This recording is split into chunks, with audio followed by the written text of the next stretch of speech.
on social media at MyBCSN1, the number one, on Facebook, Instagram, and Twitter at MyBCSN1.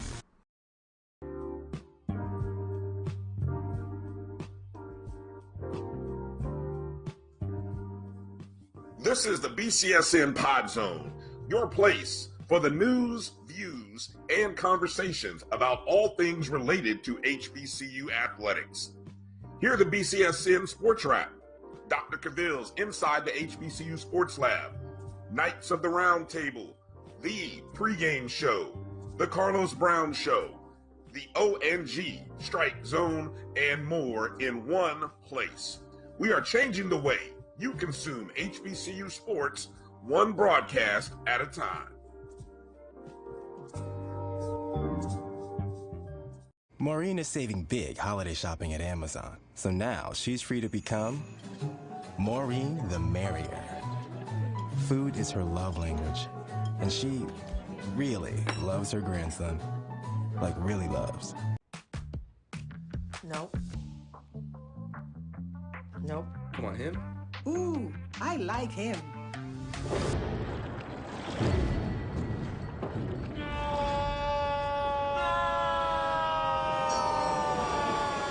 Quick, the quicker picker-upper. Bounty picks up messes quicker, and each sheet is 2 times more absorbent, so you can use less. He's an 8. He's a 9. Bounty, the quicker picker-upper.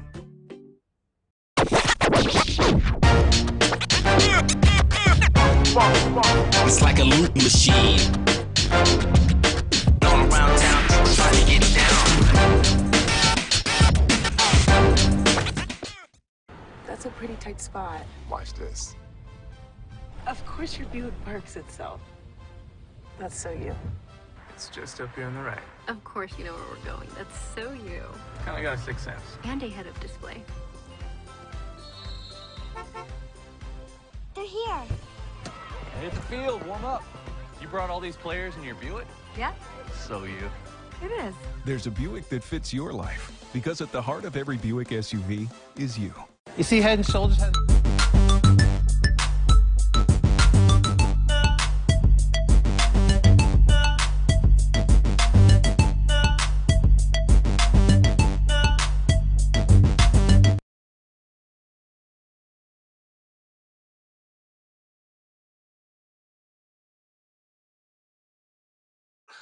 The technical issues, the little hiccup there. I know we might have lost some people there in our chat room there on YouTube. Hopefully, I think Facebook kind of kept going.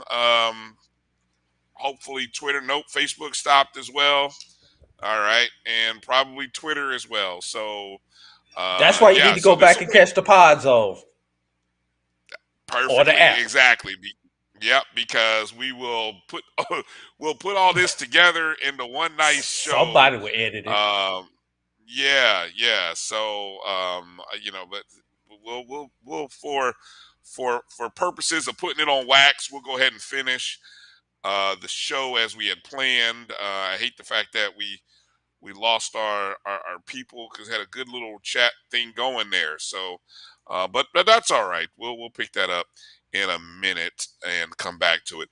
Drew, we were talking about schedules, and you brought up an interesting question as it related to season schedules and tough stretches during the course of the year. And so I'll let you, rephrase or re-ask your question again, and I'll see if my thought has changed anymore since we talked about it and discussed it earlier. Okay. I have found 5 teams that have some of the, for lack of a better word, craziest schedules for our HBCUs this year. Let's start off with the Howard Bison. They start the season with 3 road games, 2 neutral site games, and 2 byes before they play their first home game. And their first home game is against Harvard, and that game will occur on October 15th, Brian. That is Hmm. week 7 of the football season. And let's add in the fact that Howard is starting week 0. So after 8 weeks of football, Howard will finally get to grace themselves in DC. What's interesting, Drew, is they only play. Obviously with the MEAC schedule, you're either playing 3 at home or 2 away, or some vice versa, some or flip it the other way, 3 and 2. They're 2 home games. They're this year doing the 2 home, 3 on the road. So they've even got a disproportionate advantage with their conference schedule. But I, so your question is, as you look at that, they've got, you mentioned the neutral site games uh, against Albany State, Morehouse. Where's the game against Morehouse being played? MetLife Stadium in Okay, they're playing at East New York. Rutherford. Wow. Yes. Okay, so that's big for Howard. And then they've got Yale on the road. That'll be interesting. We don't get many of the HBCU versus Ivy League games, so And that's they've good for got 2 of them. Howard. Yeah, they got 2 of them. They got Howard and or Yale and Harvard. So I think the odd trip is the trip to South Florida, because if you think about it, they're traveling to Atlanta. Then they've got to go to Hampton, which, I mean, that's not terribly far from the DC. Then they've got to go to South Florida. That's the one from South Florida back up to the East Coast. That's the one that'll be the interesting challenge for them in that stretch. So, not an easy schedule for Howard, to say the least. In terms of travel, yeah, that's pretty challenging. Um, I think only Grambling might scoff at you though and say, "Yeah, our first 4 games are on the road, so how about that?" And we have to travel to Florida as well. So, Right. Yeah, but I'll trade 4 for 7 weeks away any day of the week. hey, and let me add this. Now, to your point, 2 of those first 4 are not true road games. Grambling is playing 4 true road games. Right? You're going to the opponent's home field. They're Arkansas State, Northwestern State, Jackson State, Bethune-Cookman. They're no neutral. That's not a neutral site. So I don't know, Drew. You can throw Howard out there, but I would counter with Grambling State and say, how you like them apples? I got you. One interesting thing about the MEAC, Brian, do you notice that none of the MEAC conference games or neutral site games, every conference game is a true home and home? Just throwing that out there. Well, they shouldn't play any new. I mean, the fact that you're limited But the in SWAC just plays has neutral site games during their conference schedule, multiple neutral site games during their I conference think schedule. the fan, whether it's the fan base or the environment, I think it's bigger. It's a little bit different, and the fact that you do have 4, you have potential of 4, and then you've got the non-conference as well. Um, I don't know. Might call me weird. I mean, look, South Carolina State is playing. They got 5 home games. Yeah, they got 5 home games. They Yeah. got a challenging look. Talking about that, how about South Carolina State now? But Hey, that's Drew. challenging schedule. We just talked about crazy schedules. Okay, I'm okay. Okay, Yeah. go ahead. That's a challenging schedule. I mean, yes, they start off with 4 in a row on the road. Central Florida, Bethune, Yeah, true Florida road back. games. Now, I want to know. This is going to be interesting. Will they actually come back from Florida Yeah, and go because from Central Orangeburg. Florida, and then to Yeah, Bethune? it's Okay, only just 8. so, It's only 8, 10 hours. 10 hours. We've done the but trip, the drive from Central Florida to Orangeburg, South Carolina. It's like I think it's 10 hours max. Might be a little less than right, that. But and so and yeah, then that's and not then the other 2 games are in the Carolinas. I mean, A&T yeah. and South Carolina. Okay, but So in let's get terms of back to the travel, one. they're not hard travel games, I don't think. Right. Let's get back to another one. Alabama A&M. They start the season off with two, not one, but two FBSs. The good thing is both of those FBSs are in the state of Alabama, but they don't play a home game until they have a stretch from October 8th to November 19th with no home games. And during that 5 week stretch, they have three neutral site games and two road games. But I put an asterisk by one of those neutral site games, Brian. That Hmm. is the game scheduled for St. Louis. I believe that is October 16th because that is originally Alabama A&M's home game, and I have been able to find out any information on the River City Classic. No ticket information, no credentials. The game's not even listed. The game is not even listed on the America Center's website as an event, Oh which wow, is what this game wow. is supposed to be held at. So That's not a good sign, is it? Drew's gonna do a little bit of investigative reporting next week because if this game is not pulled off, that will be the second classic in the last two complete footballs, well, two of the last three football seasons that will be scheduled for St. Louis and not occur for one reason or another. So, Yeah, but you're gonna have. if that does happen, that game will be returned to Alabama A&M because that was originally their home game. Yeah, you're gonna have to make some calls. Which at that point, look at that stretch for Alabama A&M. That then they get a stretch with Three what, home games in three a row home if that games in a return. row, four of Yeah. five, four of five at home, and Yes. and then they come out and then they head to a bye week. So That yeah, I turns from a mean that's crazy schedule to a favorable schedule. it does, it does, it does. It turns into a very favorable schedule, and especially in And terms then they of come off the bye week conference and play game. the Magic City Classic. Exactly, exactly. Yeah. So you talk about looking at scheduling from the terms of how it affect winning. That's a good point. Any other schedules out there I've you're got looking at? I've got three more. Jackson State has Okay. two stretches where they go 3 weeks between home games. October 1, 8, and 15. They have a bye game, a road game, and a neutral game. And then of course we all know that the end the season away from home, November 5, 12, and 19, with a road game, a neutral site game, and another road game to end the season. So two stretches where you've got to where Jackson State will have to basically tough it out. You know, I don't think this is as crazy as schedule. And I know, I know Coach Prime is like he wishes he had more home games. I mean, he only has four, but he's playing four neutral site games. I mean, you're thinking 50,000 for the FAMU game in Florida, 50 in Memphis.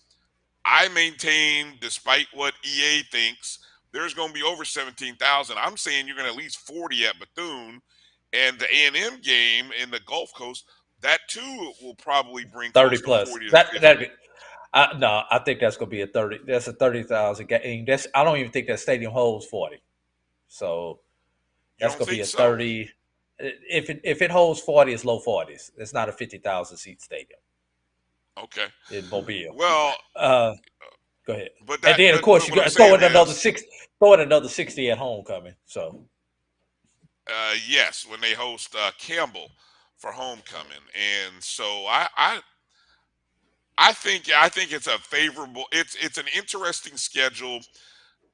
It could be worse. Put it like that. It could definitely be worse in terms of true road games. But you do have a tough stretch. You got Alabama State, Alcorn, and Texas Southern as true road games. But you might catch a break in the fact that you're playing three opponents in conference on a neutral site, so to speak. Although, you're making two trips to Florida, and actually, in terms of travel and mileage, Drew, I bet you Jackson State may have the most miles under their belt this season in terms of travel distance. I don't know. Somebody do the math on that and take a Yeah. peek and see if that's true. Go ahead. All right, you mentioned 4 neutral site games, Brian. How about 4 neutral site games on the Division 2 level? Fort Valley State with 4 neutral site games, 3 road games, and 3 home games, with the last home game being October 15th. So they will finish the last month away from home. Those four neutral Yeah. site games for Fort Valley are the Tuskegee and the Red Tails Classic, Kentucky State. I cannot remember the name of that classic. That will be in. That's in But even though Canton, that's I an believe. SIAC opponent, yeah, even though it's an SIAC opponent, it's not a conference game. It doesn't Let's count check against the that. conference schedule. Well, I was Yes, just going those off first the two games matrix are. that you created. Yeah, those first 2 games are not conference opponents. Then they Right. play Savannah State in Macon, and then they finish the season with the Fountain City Classic against Albany State. And those are, Mm. and now that I look at it, you got back-to-back classics to start the season, back-to-back classics to finish the season as neutral site games. So interesting schedule for Fort Valley. And Okay. go ahead. Did you have something on that one? I did not. Go ahead. Okay. And my last one on, and this is also at the Division 2 level, is Benedict. Benedict does not have a home game after October 8th. They've only got 3 home games. Excuse me, check that. They have 4 home games, but they're home for the first 6 weeks of the season and finish the remainder of the season on the road. And none of their games are neutral site games. So these are all true road games when we're talking about Benedict College. And that's and I say all this, Brian, without overstating the obvious that Virginia Lynchburg plays every game on the road. I promise we're gonna stop uh, beating taking swipes at Virginia VU Lynchburg like they are a pinata doll hanging from a tree. But yeah, so I What, hold on. What while we're on Lynchburg no, I really plays wasn't. But go ahead. more HBCUs than half the schools out here, and they're not in the HBCU conference.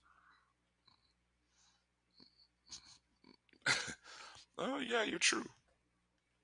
They only have let's see, Presbyterian One, and two, Weber. let's see, 1, 2, 3, 4, 5, 6, 7. 7.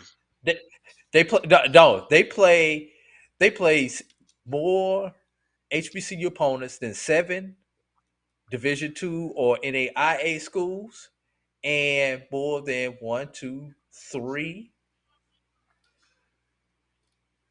4, 5, 6. They play more HBCUs than 5 of the 6 MEAC schools. Mm.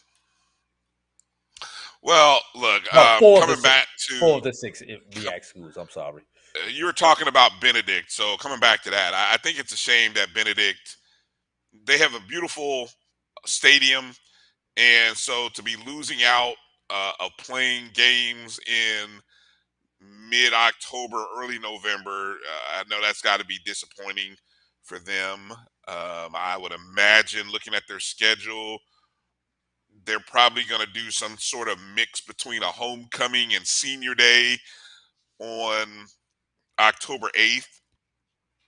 I mean, I don't know. I don't think you're doing homecomings in November and September. So that leaves that We Morehouse. we Oh, we've that's seen we've Miles. seen worse. We Have have we? seen worse. I've seen Really? us Okay. last week of September homecoming before. Yikes. All right. I will. Okay, let me counter while you're talking about this about schedules and well, actually, let's transition to the other conversation because I think we hit it. We will talk about it as we get into talking about the HBCU versus HWCU matchup. Let's start at the Division II level. Let's start with them first. Now, I don't know if how do we want to go top five here and stick to Yeah, that theme? let's do our top five. Okay, top five. So number one for me is you may want to call this number one and two, or maybe just if I could get by with ranking this as a combo pack, I'm going to rank it as the number one thing for me. The week one and week two matchups for Fayetteville State. For Fayetteville State, the Broncos looking to kind of get out of the shadows of Bowie State from the last 3 years of losing to them in the championship game. Uh, they're non-conference. I mean, they're two different teams, non-conference and conference. They have not had much to any success in almost 30 years against an HWCU. Um, Going back, hey, shout out to Fayetteville State and whoever does their website and has this information up. Props because we know a lot of people don't usually go past the past decade. So props to Fayetteville State for what they do, but they've got. Let's see. I'm trying to find it here, Drew. Week one is week one is UNC Pembroke. Week two is Wingate. Wingate coming in ranked about 51. UNC Pembroke somewhere in the hundreds, right? Fayetteville State has lost to Wingate each of the last four seasons. Obviously not that nobody played that COVID year, but each of the last four seasons they've lost to Wingate. Prior to scheduling Wingate, guess who was the opponent that they lost to for like 3 or 4 years consecutively? UNC Pembroke. Pembroke. Pembroke, yeah. So finally, this year, they bring in Pembroke and Wingate, and they have both of those games at home back to back. So 6 home games overall this season for Fayetteville State. But more importantly, you get an opportunity to do something that hasn't been done since, check this, Drew, November 13th, 1993, when Fayetteville State defeated Go ahead. Newberry College 20-18. That was the last time Fayetteville State beat an HWCU, PWI, however you want to call it, in a non-conference matchup. Yes, I said nearly 30 years since Fayetteville State has tasted a victory against a non HBCU. This Bryan, year, the streak comes to an end. Yes, we were both at FAMU at that time. we were. Where were you at FAMU at that time? You would have So been that what, was a sophomore year. sophomore? Yeah. Sophomore year. And actually, what's funny is I have to check the date. November 13th might have been the same day of the Florida State Notre Dame game that was played in Notre Dame. And Is I that know where I was sitting. is that the one they lost? Greatest game of Florida the State century. lost. That's the game Florida State lost. Yes. Yes, Yes. Charlie Ward was the quarterback for Florida State.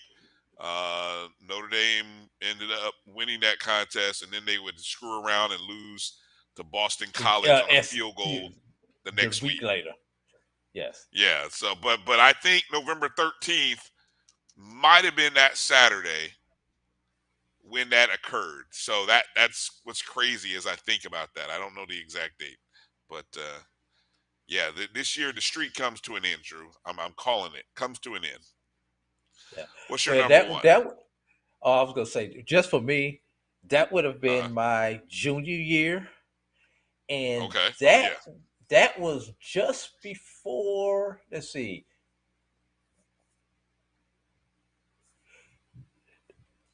that would have been. I had just gotten back off of my first internship, my first and my second internship. Matter of fact, Mm-hmm. that was the only time I was on campus in a 2 year span, because I was away at internships, like 3 out of 4 semesters consecutive. That was the only semester I was actually on campus. That Okay. semester Wow. right there. Okay. Yes. And was not planning on going to that third internship until they told me Pfizer was going wanted me to go. And we all know how good the experience we had at Pfizer because we both did the Pfizer internship. Amen. Yes, sir. Yes, sir. All right, All now right, let's get get back in. to the Let's get to relevance this. of Let's go. stuff. Yeah, let's Let's get get to to the this. Let's get relevant to this. We stuff. got to we got to move. We got to move on this segment. So let's go. Okay. So we are looking at I don't forgot what we were looking at. Division two HBCU versus PWIs. D2 HBCU PWIs. Uh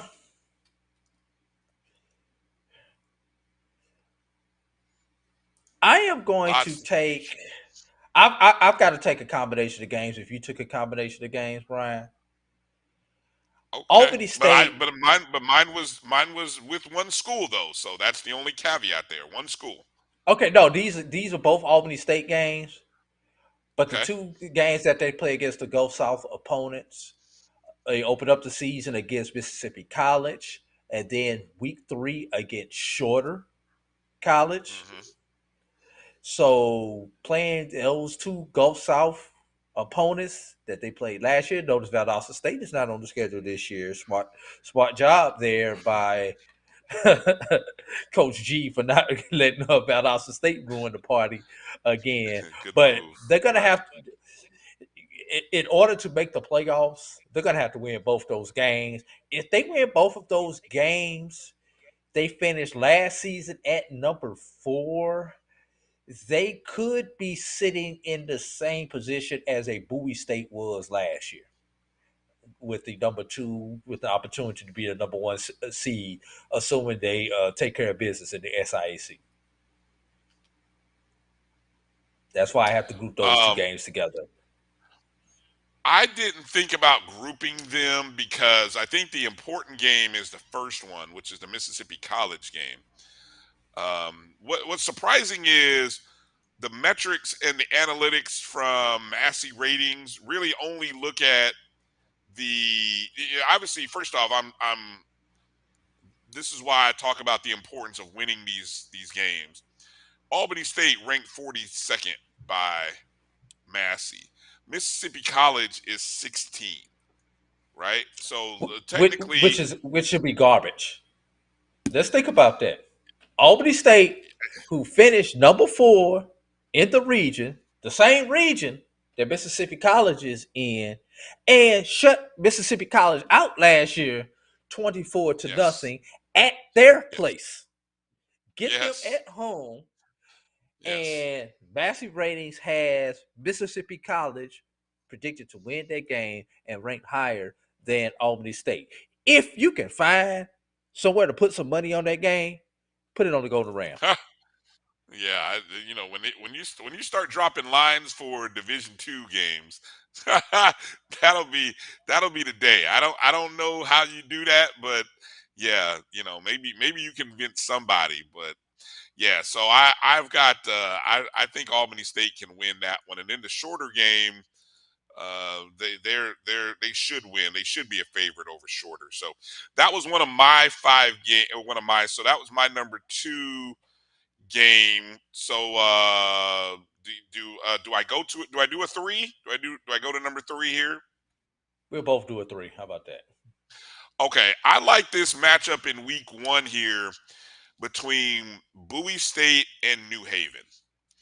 Just from the simple fact that both of these teams finished in the top 16 last year. Bowie State finished 9th in the Division II polls after it was all said and done. New Haven finished 16th. Now, neither team is ranked in that in that stratosphere according to Massey going into this season, but still, I look for the fact that Bowie gets to host New Haven as a great opportunity for Bowie to get a win, and I think it'll do a lot to quiet a lot of people, a lot of critics, yours truly included, who don't think Bowie will be the same Bowie State that we've known them to be over the last several years. What's your number three?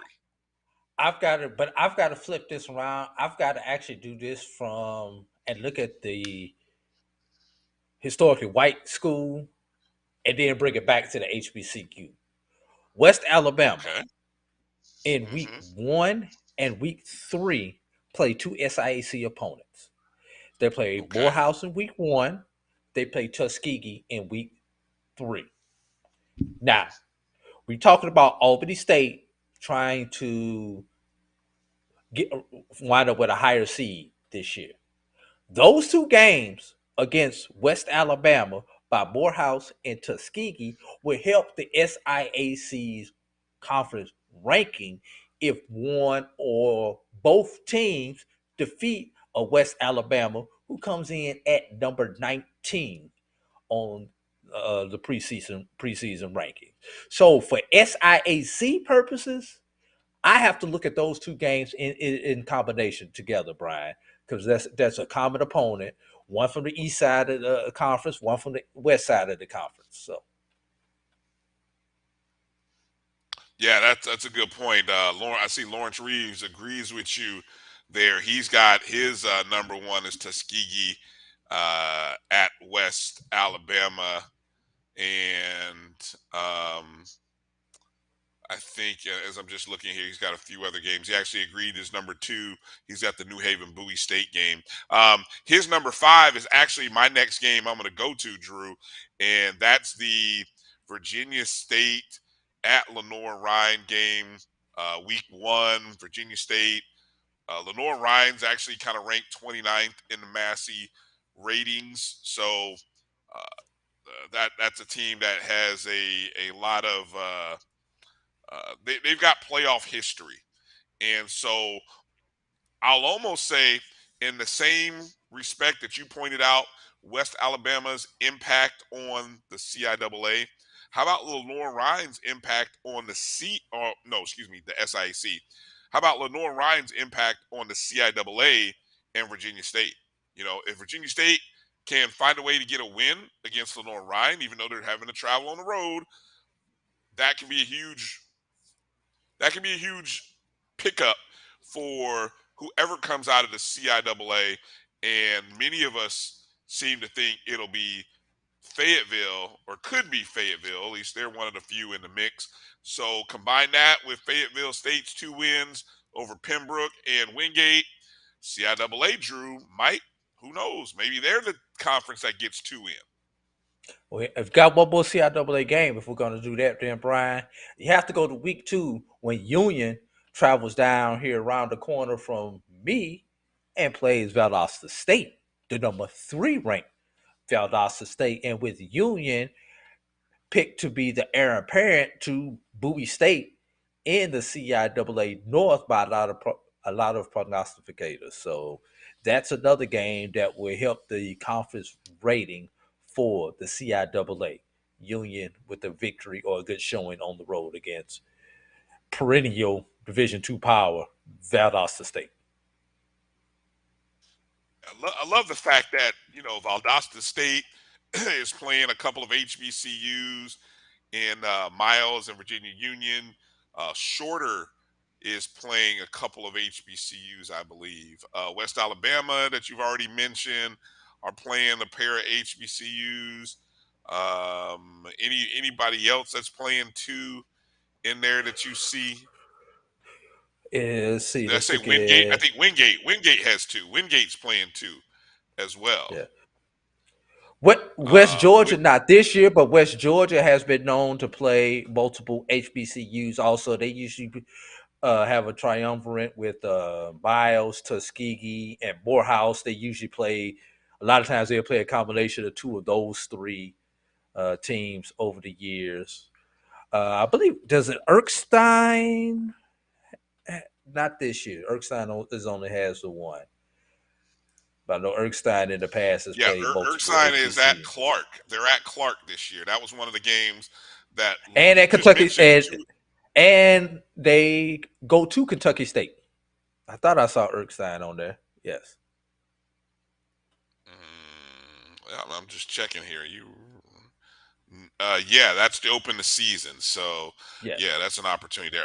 But my last game is going to be a game that I think this team in the CIAA, if they want us to take them seriously as a contender in the CIAA, they need to get off to a good start and they need to win this game because they're hosting a almost a top 50 team at home, and that's Shaw. Shaw University hosting Wingate to open the season week 1. After that, they go on the road to take on Wayne State, and then they host Bowie State. So Shaw, although being part of the South, how big is this first 3 weeks for Shaw, where you got two basically top 50 opponents? Two of the three are at home. Between Wingate and Wayne State, and then you take on Bowie, the defending champs this year at home. So, three of the first 4 games for Shaw are at home. Big opportunity for Shaw to really get off to a great start, but I think it starts with their game against Wingate. So, I'm looking to see, can Shaw defeat Wingate, and that win or loss could very well set the table for Fayetteville State. So, hey, Drew, the CIAA South, who desperately needs some street cred, some street cred, they got a chance with possibly maybe getting a couple of wins by courtesy of Shaw and Fayetteville State against some opponents like Wingate. So that's huge for them. What's your number 5? I think we've covered them all, Brian. There's nothing We left did. out Okay. there because outside the obvious of a Lincoln of Missouri who plays a non HBCU schedule, West Virginia State who plays a non HBCU schedule, don't want to include those people in these conversations. So I think we No, pretty much because covered we're them. talking winnable. Yes. You're So I talking think about that's you want it. to see winnable games, right? Yeah. Yes. There Okay. you go. Let's jump over to But I was gonna the say let's save the FCS other level, ones. unless you want to add some. No, I was gonna say let's save those for next week and let's get a couple of news and notes and everything before we get out of here. Well, you want to see why do you want to break it up? Let's get these Okay. in, and All then right. let's get it in. I don't have any news and notes. I know you got stuff. You got a couple of news notes. I think you can go through. I don't have any news notes, so I All would right. rather just get this in and be out. All right. So I'll start with my number 1 matchup. Now this is HBCU versus PWIs, right? And this is a matchup I think that is a couple years in the waiting, but North Carolina A&T traveling to North Dakota State, the number 1 team, defending champs, or if they didn't this year, they probably won it last year, the year before, whatever. They are the standard. Okay. ND Yes. State is the standard. North Dakota State, North Carolina Aggies, North Carolina A&T State Aggies. We're going to find out about the program. And is the program ready for what North Dakota State is going to bring? Uh, I'm looking forward to that game in week 2. Not making any predictions, but I want to see A&T do well. I'll just put it like that. So that's my number 1. What do you got? I would have loved to have seen that game when it was originally scheduled, which was during the year of COVID. I think A&T had a better team, was projected to have a better team that year when the game was originally on the schedule and had to be rescheduled this year due to the lost season of COVID. Just wanted to throw that out Agree. there. Agree. Uh, got it. Once again, I got to do a combination of games. Howard versus the Ivy League. We'll just leave it at that. Yale at home, Harvard on the road. So Howard versus the Ivy League. Howard has been considered by a lot of people as one of the Ivy League of HBCUs. Well, let's see if they are the Ivy League of football. As Ivy League does not believe in scholarships, Right. but okay, no scholarships versus 63 scholarships. Howard endowment versus a Yale and a Harvard endowment. They don't give out athletic scholarships, but I guarantee you Yeah. they could go find some money for some academic program for these football players. So it's going to be a real. I want to see those from a cultural and academic point of view, just the meshing of those two programs, and the fact we get to see that twice, one at home and one away this year. That really intrigues me. Y'all been talking about me as I've been talking about this game, but I think it's really going to be interesting. And I'm gonna be real, Brian. I want to see how those Yale people, who a school that's given us a lot of our presidents of the United States, interact when they go to a different part of DC that they've probably have never been to, as far as being in DC. How those Yale alum interact and with our culture as they go to that part of DC. I love the way you frame that. Put that out there. That's those people. That's funny. I'm not the only one who got a hoot out of that. No That's disrespect. No hilarious. disrespect by that. No, of course, no disrespect, no shade. um, are you counting that as two games? That's two games in the books for you, right? You doing the tabulation. I do enough math around here. I'm gonna let you do the tabulation. I got you. Okay, so that's two games for you. Okay, the next game, excuse me, the next game for me, and I got to make sure I find it here as I bump around here looking for them and finding out where are they. Okay, here they are. I want to see what the predicted score is. Okay, week two. Uh, no, week one. Technically, week one. Alcorn is hosting Stephen F. Austin to open the season. This is huge for so many reasons. Okay. Um, of course, Stephen F. Austin, according to Massey ratings, ranked 26th. But in terms of the voters, I've seen them ranked as high as like 6. I've seen them as 9, 10, 11. So let's just say the voting public has Stephen F. Austin as a borderline top 10, definitely a top 15 team. Massey puts them probably about in the top 25. Big time opportunity here for Brave Nation. Brave Nation has to show up. They got to show up. They got to make this place an uncomfortable environment for Stephen F. Austin, and they have to will their team to victory. And we still have so many unknowns about Alcorn, and I think we'll get a chance to come to a belief in who they are after this game. And I'm hoping that Alcorn doesn't beat themselves as they did last year. I think they had an opportunity to beat. Oh, I can't remember. I have to go back and look at the schedule. They had a chance to beat That would somebody last probably year. that would probably be the McNeese State team that I am going to talk about next. Yes. So okay. So they had a chance to beat them at home and lost that game. So hopefully Alcorn can rectify those issues. So that's my number. Nope, that's my number 3. Am I right on 3? 2. I don't know. They made me lose track now. 2. 2. Okay, that's my number 2. Okay, so we've each listed 2 games. Go with your number 3, Drew. And I just said Alcorn. You just mentioned, yeah. Yes, while you've got Alcorn versus Stephen F. Austin, I give them a more than a puncher's chance against McNeese State. Stephen F. Austin, I think everything has to go perfect. McNeese State, they have a good chance against McNeese State. More than a puncher's chance against McNeese State.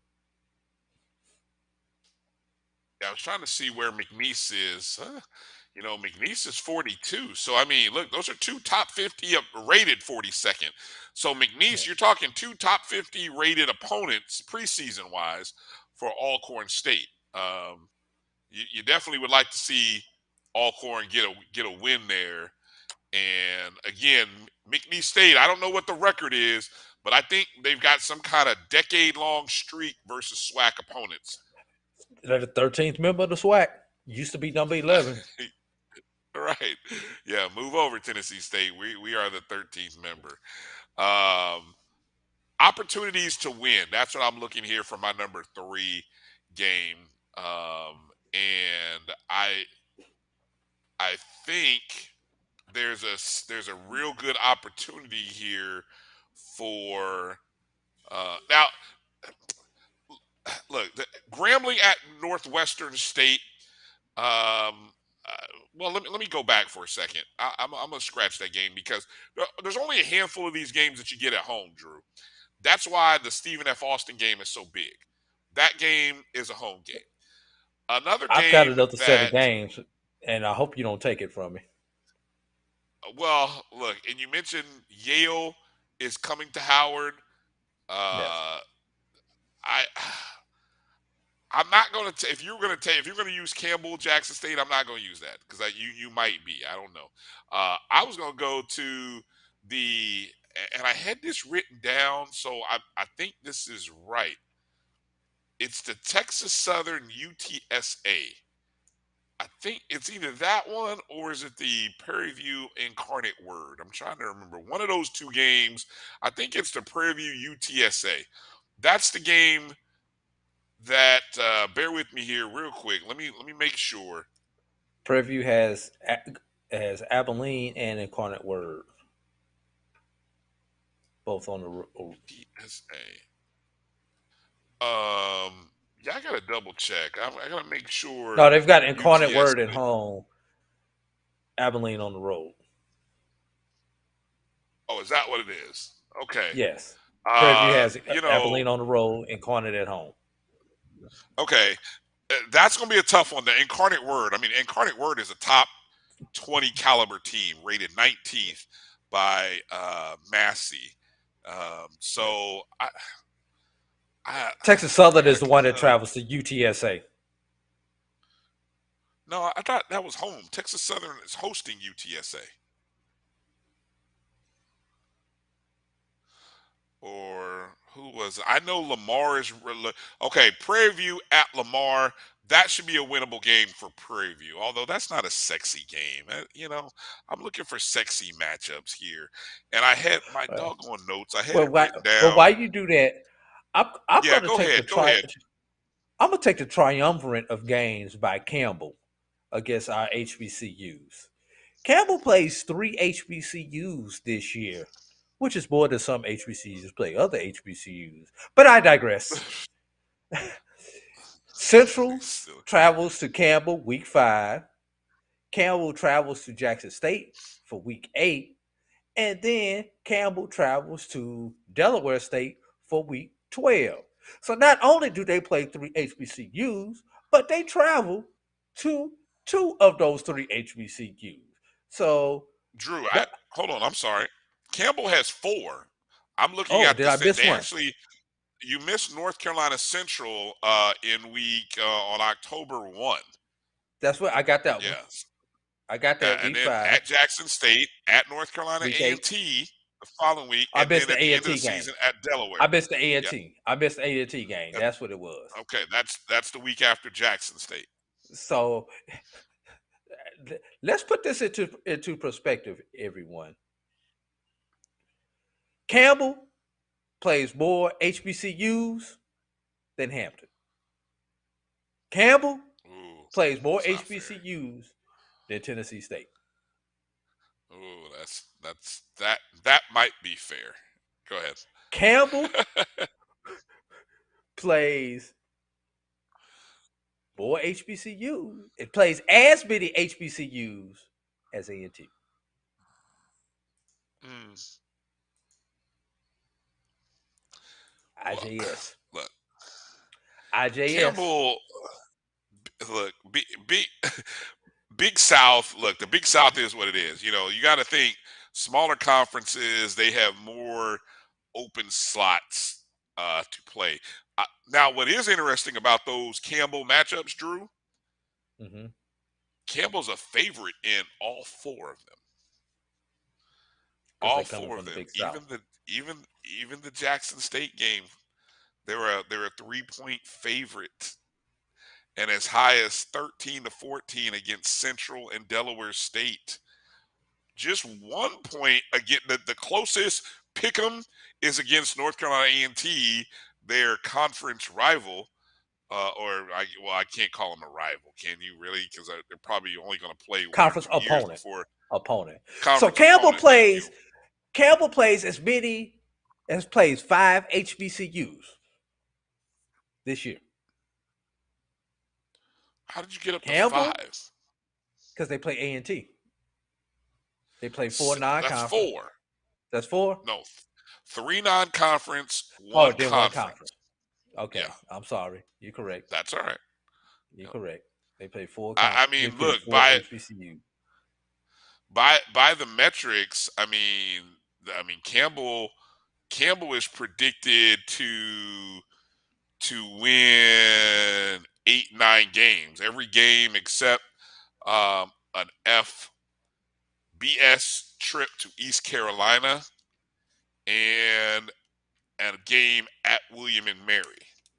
But they are predicted to finish with 9 wins. So I don't know if Campbell is that good, to be honest. Campbell plays 4 HBCUs. Morgan State plays 5.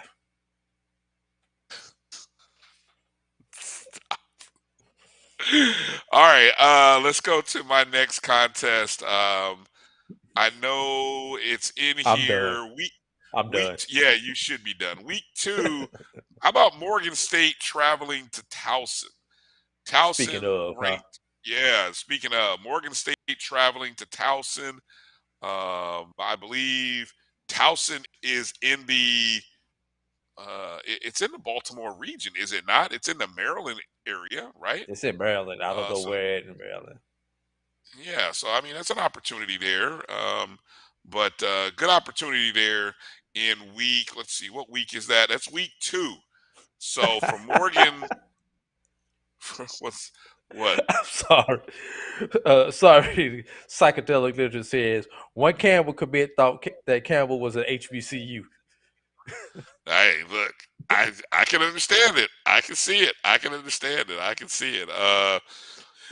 So Morgan State opens with Georgia. Let me see, Georgia Southern, and then on the road to Towson, and then they're home against Sacred Heart. So you know, I, there's something about that game against Towson. The fact that you've got the new coach Wilson, he's from the area, built up a reputation. Again, I mean, look, he probably knows some of the kids at Towson, probably recruited them to come over to Bowie.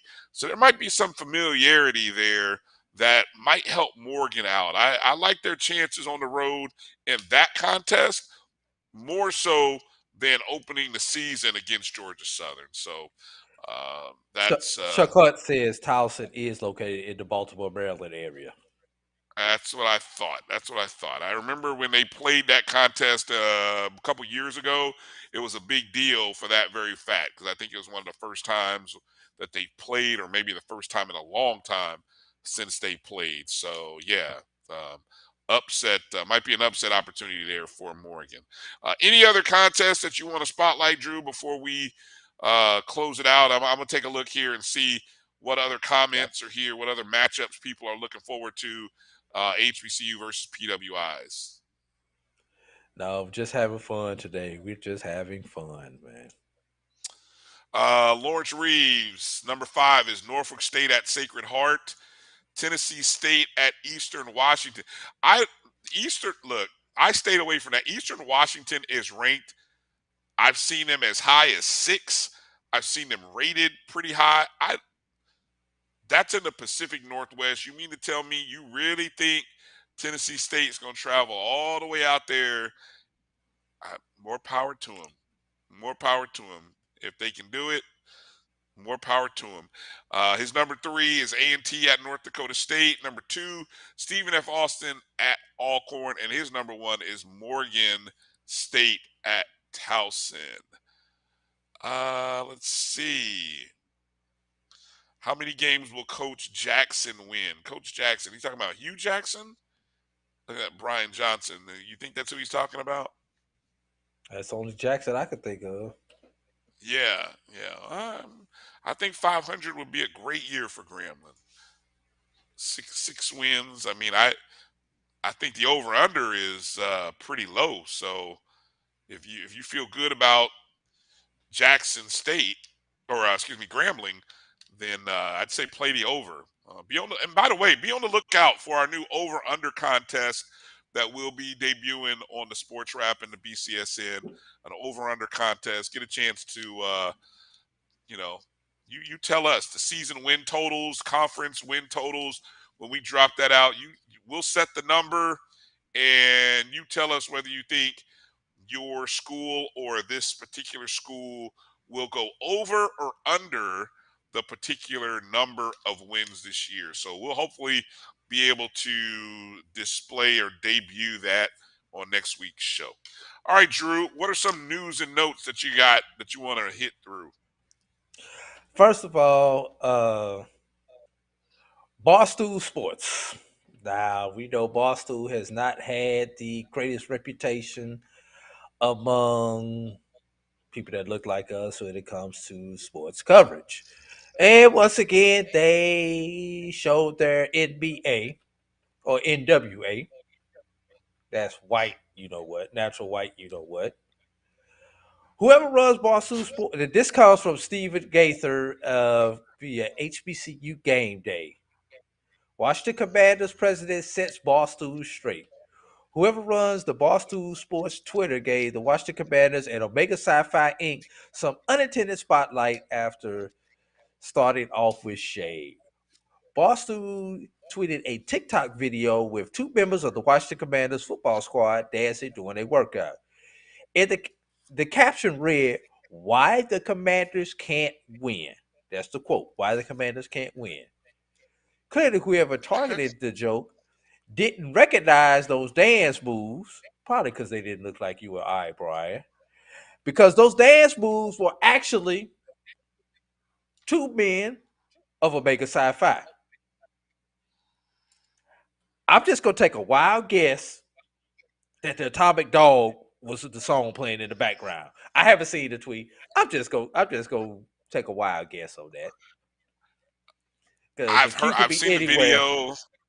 Yeah, I've seen the video, but I couldn't really make out whether it was actually playing in the background or not. But yeah. Okay.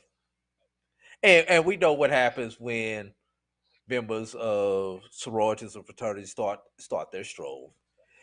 Uh, William Bradley King and Market Mitchell, who are both members of Omega Psi Phi, along with teammate Christian Holmes. Yes, and it says, and when George Clinton's classic Atomic Dog dropped, they did what every Q instinctively does and set it out. Washington Commanders president Jason Wright made sure to correctly let everyone know what was going on. First of all, the video was from OTAs. This is not from training camp. This was from OTAs. Second, for folks who complain about the No Fun League, it's a strange flex. Third, this isn't random dancing. It's representing Omega Psi Phi fraternity, a historically black civic organization set in 1911.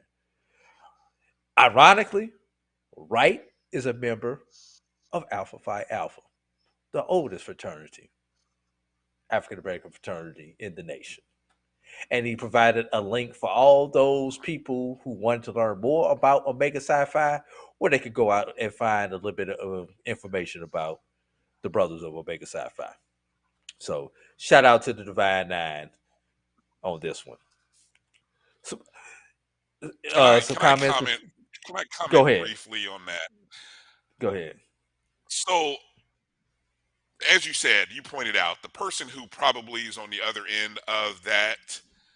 So now, what's funny is that video which comes out, OTAs obviously were back in the summer. So Like that means June, that video, June, May or yeah, June. that that video was like in the archives or somewhere, just loosely. Somebody had to pull that video up to want to put it out there. So because it wasn't new, it wasn't relevant. You know what I'm saying? They didn't post that back in when it happened. So this is somebody who Must have had been an a slow week. agenda. Must have been a slow week, or the shade is really being thrown not necessarily at the fraternities or sororities, but more so at the commanders. You know that somebody is a real anti-commando fan, and yeah, they, it's like, oh well, let me pull up some chicanery from the commandos, and we'll have a little Look, fun at their the, expense. the Washington Commanders have done a lot of things wrong, but this isn't one of them. Sure, true. But again, let's just say this person is an Eagles fan, whoever was on the other end of that phone. I Any chance you get to throw shade at the formerly known as the Redskins team, you take that opportunity. You do it. You don't hesitate. So I can see that. And then I'll also say, and I'll get out of here with this segment, this commentary here on your story. Props to what what's his name, Jason, the president of the Commanders. Jason Wright. Jason Wright. Props to Jason Wright for the way he handled it. He didn't make it an issue and saying you're disrespecting, black culture, I, or you're disrespecting. He took the opportunity yes. to educate and inform. And I always think they don't care. Look, that's the thing. We know who they are. They don't know our culture and history, for starters. And until it's really sort of brought to their attention as to why they should care about it or why they should be aware of it, that's when they become tuned in. So I love the fact that he took the opportunity to educate, inform about the organizations, where they come from, what this is, why they did it. Move on. Nothing to see here. Hopefully the Commandos can win more than 4 games this year. I'm done. What's next? Uh, Now this is all right. On Wednesday, it was officially announced by South Carolina State that they were moving on from athletic director Stacey Danley. They replaced him with Keisha Campbell as the interim, who is a South Carolina State alum. Then on Thursday, Brian, they took care of an agenda item that they had on their board of trustees, or whatever they called their board there, which was part of an emergency meeting to approve a new contract, a contract extension for Buddy Pugh. Now, I'm no genius, Brian, but I think you could. I think there might be something that we could read between the lines there. That the day after the athletic director was let go, the football coach signs a contract extension. After the men and women's basketball coach either resigned or were let go this year, and there are multiple There's the litigation real story. items There's the hanging real over the story. head of South Carolina State. So Yep.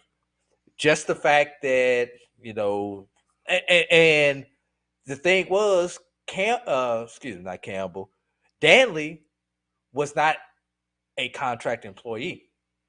He was not working under a contract. So, considering the fact that he was probably an at will employee, the will was no longer willing in South Carolina, in Orangeburg. So, go, you can read about this. HBCU Game Day has an article on it, HBCU Sports. I'm looking at the meacsports.com.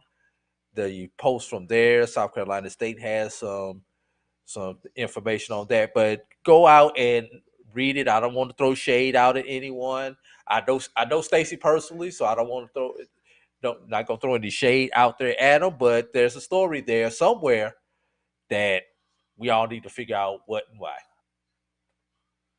Is it true, Drew, that they had a new president also come on board there at South Carolina State?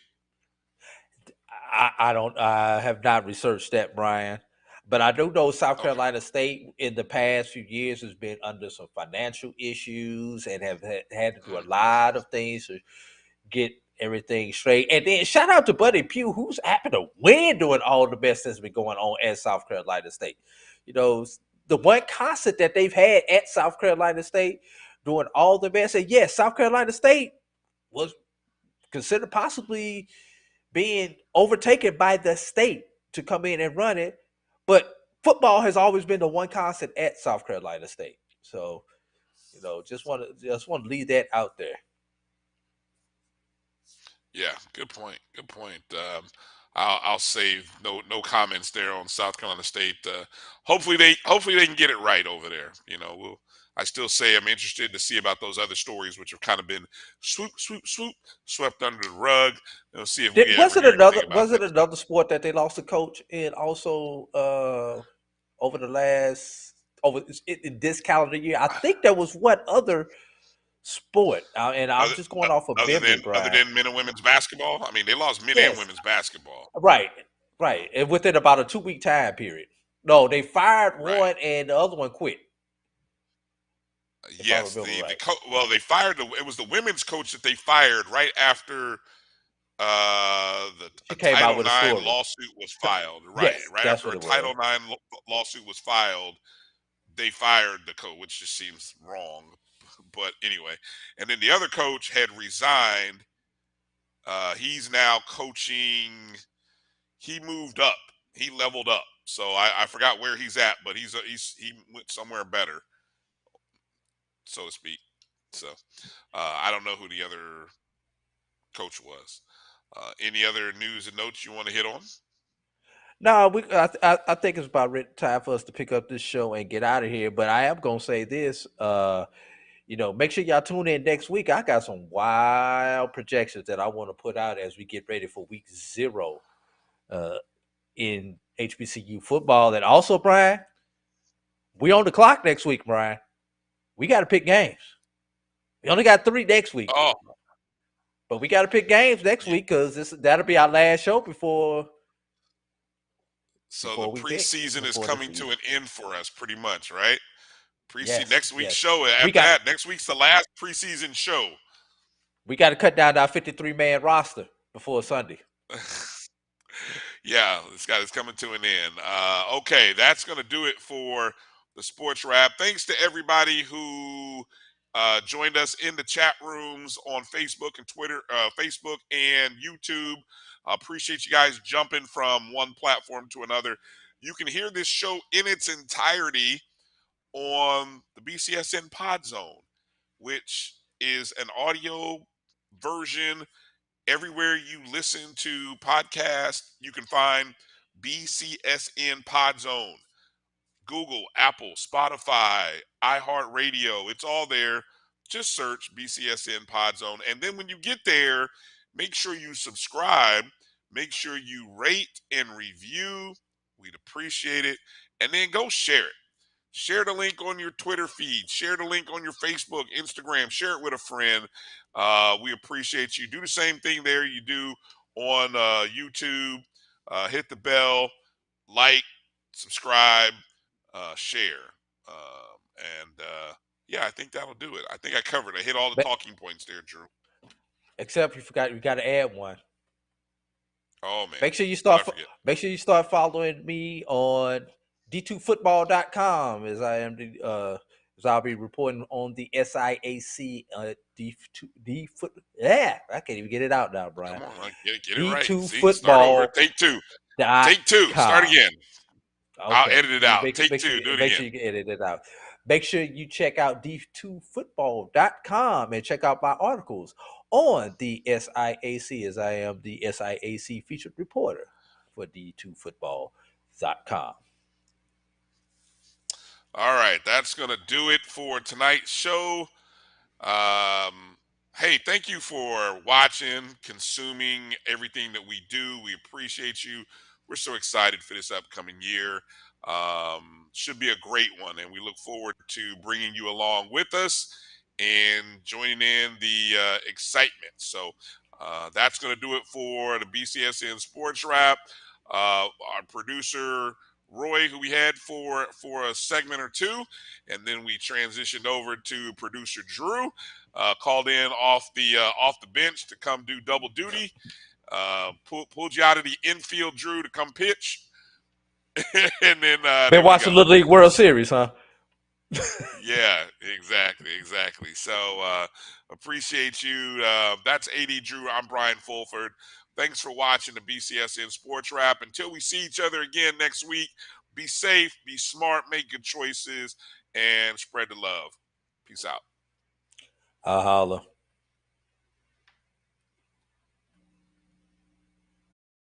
But you stay on hard.